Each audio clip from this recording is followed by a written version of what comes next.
Në orët e pasdites së djeshme, në objektin e institucionit parashkollor Zambaku në Prizren ka përfunduar edhe një vit i stërmbushur me suksese dhe plot dashuri me fatosat e kësaj qerdhe, që është njëra nga qerdhet që ka pasur punë, angazhim e mbi të gjitha shumë dashuri për fëmijët. Drejtori i këtij institucioni, zotëri Lulzim Drini, me këtë rast tha: "Sot jemi mbledhur për të ndarë një moment të veçantë, një kapitull që mbyllet me dashuri, kujtime dhe krenari. Ky udhtim nuk do të ishte i mundur pa përkushtimin dhe dashurinë e edukatorëve tona." Sot jemi mbledhur për të ndarë një moment të veçantë. Kurse pas kësaj, nxënësit e këtij institucioni në 3 gjuhë, në gjuhën shqipe, bosnjake dhe turqishte, kanë recituar, kënduar e vallëzuar bashkërisht.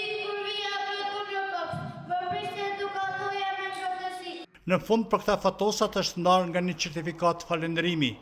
Ky institucion programin e përgatitur e shfaqi para disa qindra familjarëve dhe arktuan këndshëm fëmijët shembullor.